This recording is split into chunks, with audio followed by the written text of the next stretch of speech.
Hello everyone and welcome to a video tutorial where you're going to learn how to play with the white pieces against the Nimzo-Indian defense.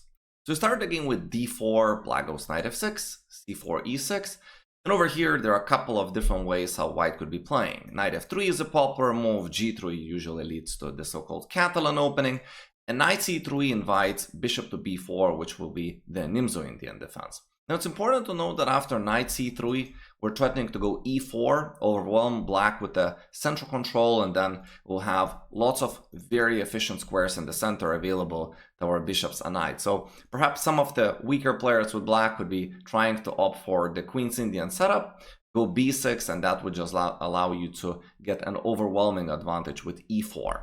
So primarily the idea of bishop to b4 is really to get control over this e4 square so that white wouldn't be able to strike with this.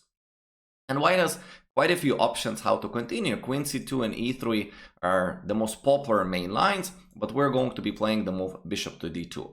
Objectively, everything leads to equality in these very good defenses by the black pieces. So I think that a minor line where you get an easy play, easy to understand plans and setup is going to give you more confidence going into this opening with the white pieces. So primarily the reason for this move is to not allow your pawns to be doubled. Just take a note, because you're impinning yourself, you're not intending to play e4. So if, for example, black castles, don't think e4 is available. Tactically, it is not, because of remove the guard tactic, black can take the knight and take on e4. So instead, we're just going to be playing the move e3. Black has a couple of different move orders, but they usually transpose to the same thing. So let's say black plays d5, knight to f3, and one of the moves that black could play very often in these structures is the move c5. Now after c5, finally we can play a3, because if they retreat, we can win the pawn on c5.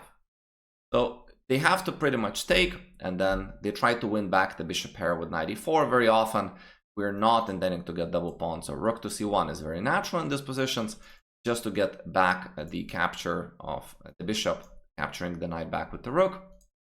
Usually the lines lead knight takes c3, rook c3. We have some trades in the center, and white definitely has an advantage here. You could see that white leads the development. There are 3 pieces out, we're ready to castle, whereas black's development is still lagging. So it's only a matter of question whether you can develop initiative with that and try to get some long-term advantages as a result of that initiative.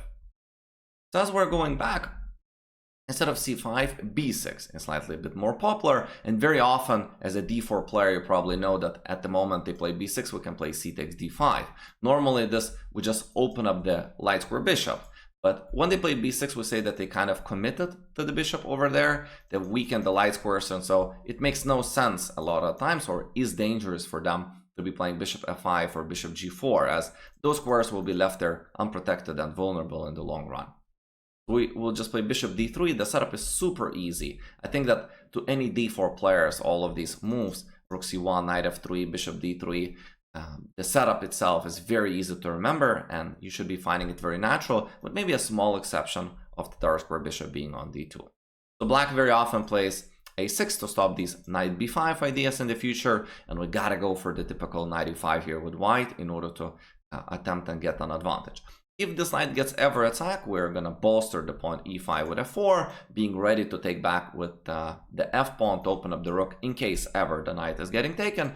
And then with the pieces moving to the king side, we can definitely try getting attack against the king, or continue the pressure along the c file in some cases and play against c7, waiting for black to play the move c5.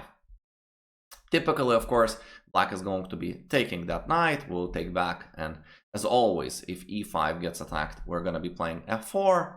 Very often over here, black will play knight to c5 to hit the bishop, and there are a couple of different moves that white could try here. I recommend bishop f5 and preparing continuous attacks. So we could play a3, grab the bishop pair, as the dark square bishop will have to probably take the knight, and then you could see that the queen and the rest of the pieces can be coming to the king side. You always have these rook lifts as a result of having the pawn on f4, and the pawn on e5 is giving you the so-called space advantage, as it restricts the black's defensive forces on the king side.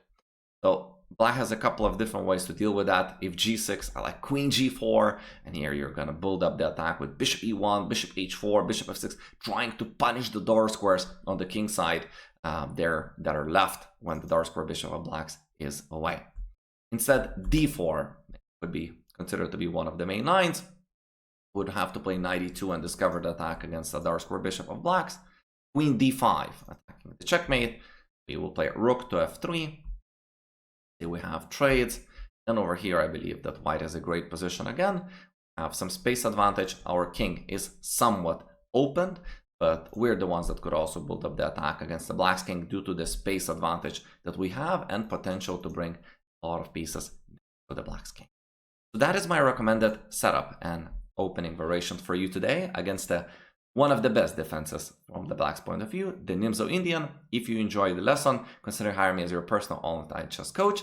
My contacts are on the side of the screen. Thank you for watching, and I'll see you in the next video. Bye-bye.